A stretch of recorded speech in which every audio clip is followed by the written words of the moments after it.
Bihar's law and order machinery failing its people, or is it just being unfairly politicized ahead of elections? Let's talk about that. Joining us on the show is Dr. Pooja Tripathi, spokesperson for the Congress Party. Also with us is Priyanka Bharti, spokesperson for RJD. Thank you very much, the two of you, for taking time out. I want to first come to you, Priyanka Bharti ji. What we're looking at essentially is now you have more people, especially from the NDA government. The latest, of course, is to join the rank of people who are not happy with the law and order is Chirag Paswan, saying that it looks like the law and order machinery is crumbling in the state.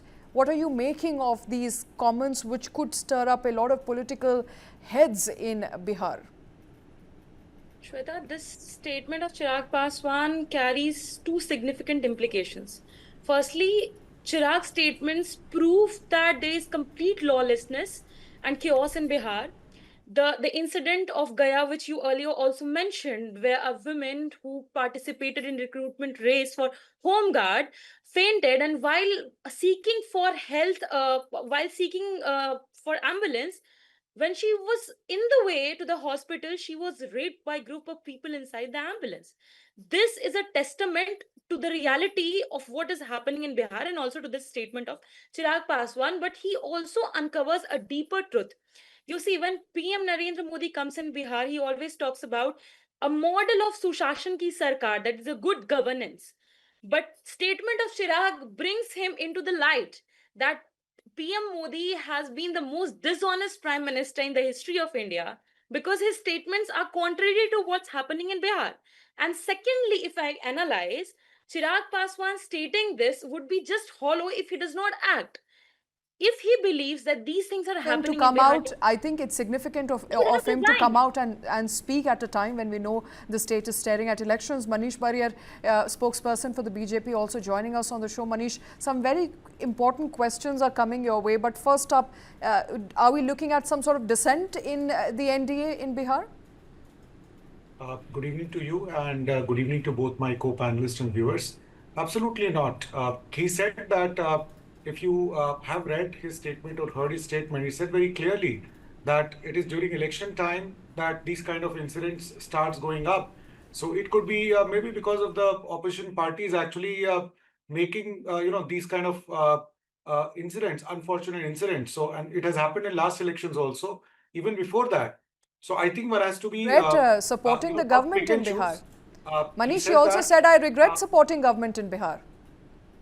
Sorry, I couldn't get you. He also said that I regret supporting the government in Bihar. Not in the terms or not in the words which you are quoting. I don't think so, because I've heard him very carefully. He didn't say something like that he regrets supporting he the says government. He's sad that he supported this government, which in itself is regret. So, yes. I think the interpretation you might be taking is something different, Shwetaji. How would you interpret it, Manish? I'll leave it to your interpretation, but how would you interpret when someone says, I'm sad that I supported this government? No, see, it shows that there is a democracy within the NDA partners and people are free to express their views. Of course, when he's talking all these things, it is a matter of disappointment. It's not a matter of pride that, these events are happening and these incidents are happening. So it shows that the bond between parties are very strong, and they are not a one-man family party that nobody can really speak out. Right. So that way you can interpret it. And at the same time, this is not the first time that he has said something like that. And, most of the senior leaders have raised concern, and the government is also very seized on this issue. But one can also imagine what kind of opposition we face, what kind of rowdy elements are there. There are people who still speak Shabuddin Zindabad. The leader of opposition recently said Shabuddin Zindabad. Somebody who was responsible, a convict, was in jail, Tihar jail. 2 people burnt alive on acid, and the leader of opposition. So we are fighting those kind of people. So you have to also realize that these people can do anything to influence. And there is a very strong suspicion that why these kind of incidents are happening just 3 to 4 months before elections. Is it to embarrass the government? Could be. But I would, at the same time, would say that you look at also the way the police and administration has, worked. Most of the cases, especially high-profile cases, they have been able to crack it. and whoever the criminals are, they are behind bars. And the same things are going to really, follow in the next 4 months also. That's a critical charge you're leveling. You're saying that these instances are coming to light just ahead of elections. So perhaps there is some sort of motivation to these instances coming to light now. Dr. Tripathi, do you agree with that? The charge that this is a democratic alliance, unlike I think what Manish was referring to you as the Congress party who's associated with one family, one legacy. He's saying so therefore partners speak up when they don't agree with each other, but more importantly these instances only are coming to light because it's election year for Bihar. I think it's very demeaning for the women of Bihar, Shweta. It's very demeaning for the women folk that a home guard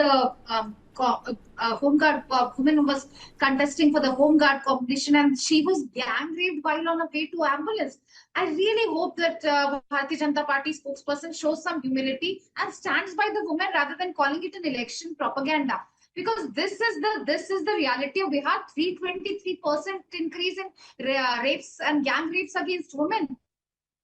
And this is what when Chirag Paswan is saying that मुझे दुख है. I don't know what else to interpret it कि मुझे दुख है कि मैं ऐसी सरकार का समर्थन कर रहा हूँ जहाँ पे बेलगाम अपराधी घूम रहे हैं. So when we see this rise in murders, only in July there have been 60 murders in Bihar and 229 each month between January and June 2025.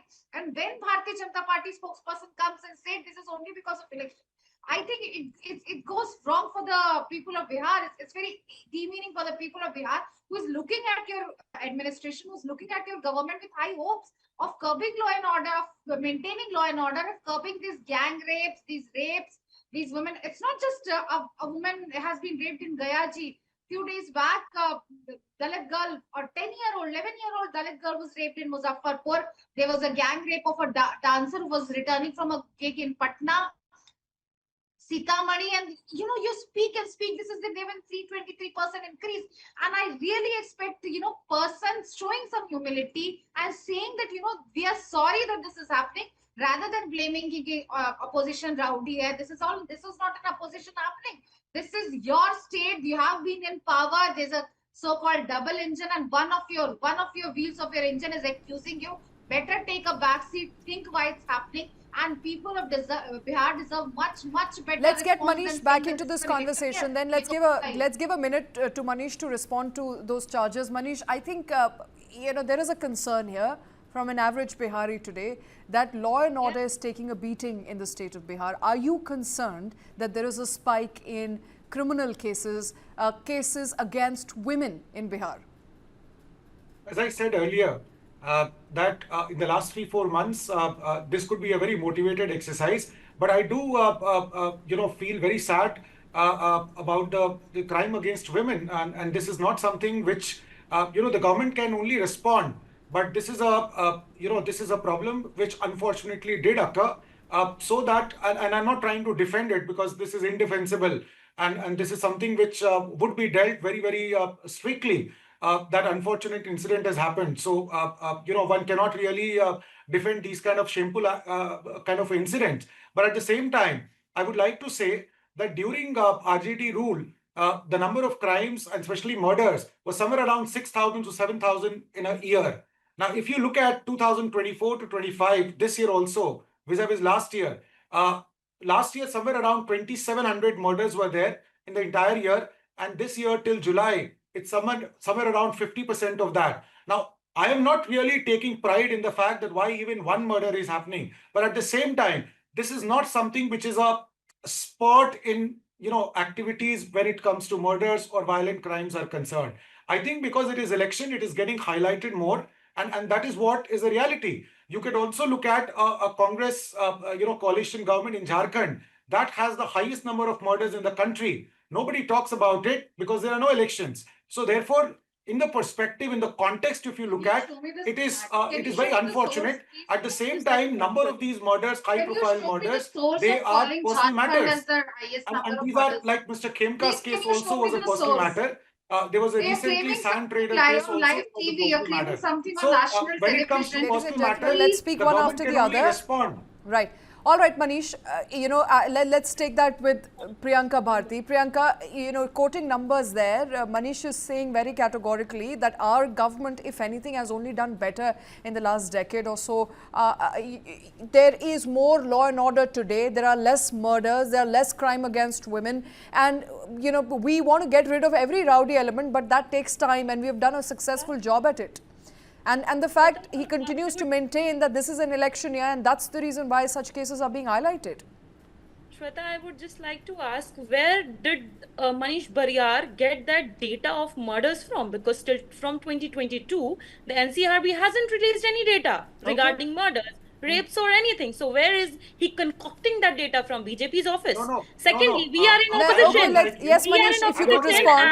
Please. Priyanka, let Manish respond.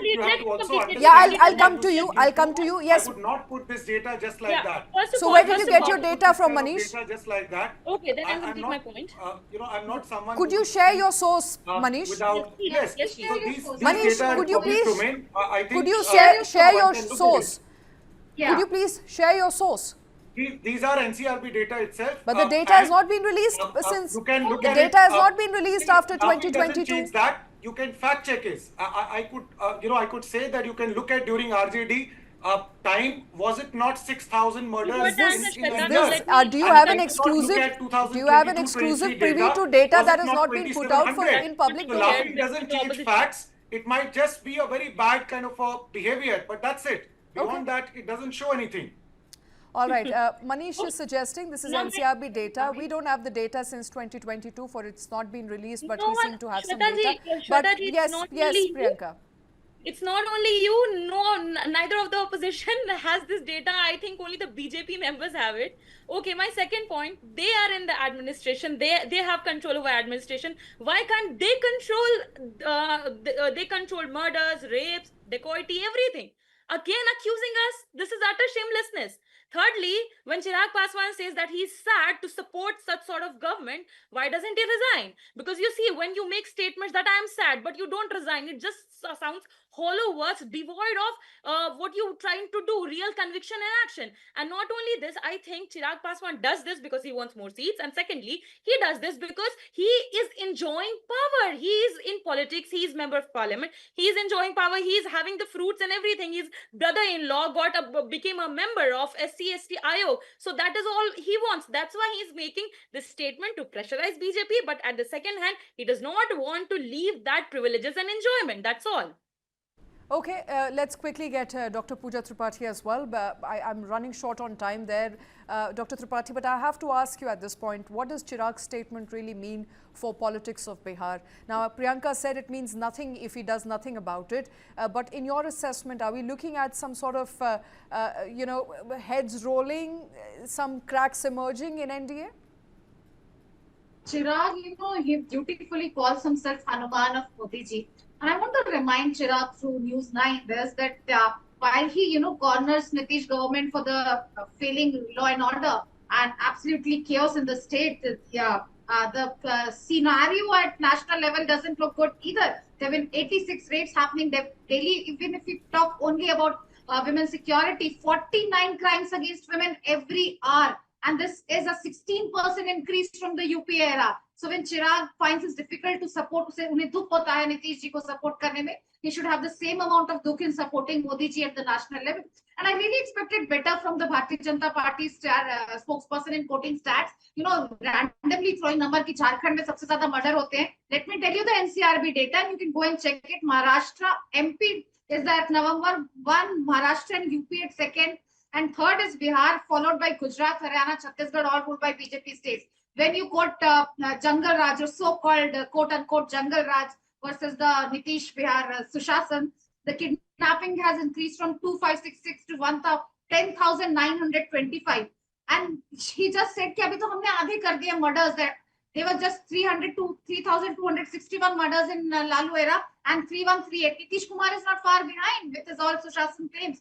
From 1,045 rapes happening in Delhi, this has increased to 10,063 rapes happening in state. So when he comes up with the data, I hope he gives a better data and just not quotes Jharkhand and Karnataka for the sake of it, because these are the numbers And as I said earlier, Bihar deserves better governance. Bihar deserves leaders who are accountable for their actions. Bihar deserves better governance, better policies, and better environment and better women's security. Run out of time, but measures. before I go, Manish, I'm going to give you one last, I think, minute to respond. There are allegations, of course, serious ones at that law and order in Bihar perhaps is crumbling as we speak, and your own ally partners are now speaking against it, and they're speaking up finally.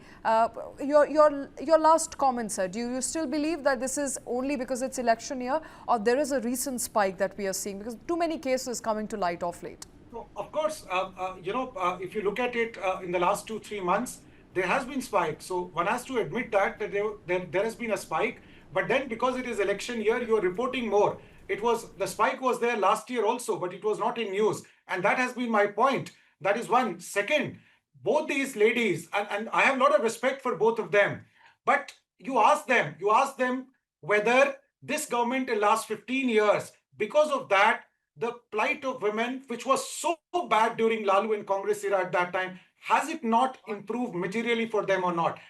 Is it not happening that women are free to move out of the house even after 9 o'clock in Bihar, anywhere? Has roads, electricity, 100% electricity now, 125 units now, electricity being given free. Was it possible even during that UPA reign? It was completely impossible at that time. There was no governance. Now, at least I'm happy that they are raising issues of governance. At that time, there was nothing. Only kidnapping industry and murders were there. And I take exception to the fact, I think that young lady will have to go and check Jharkhand data when it comes to murders. It is indeed number one. So data, we can always, differ on that. But at the same time, I stand by that statement because I had a look. I do not make loose comments on that. But then please ask them that actually the law and order of this government has really done well or not. But at the same time, I would say that it is not perfect state, right? So I'm not saying that, okay, great, it is, but the government is very sincere. You do not have lumpen elements, criminals in the government, unlike in the previous administration, and they are seized with this matter. So therefore, that is what I can say. Those are barbs we can exchange. Those are barbs we can continue to exchange, Manish. But I think we'll all agree it's not a perfect state. Unfortunately, I've run out of time, ladies and gentlemen. It's not a perfect state, and Biharis, I think I'll agree with one thing that Chirag Paswan said today, and he said Biharis deserve better, and I think all of you will agree with that.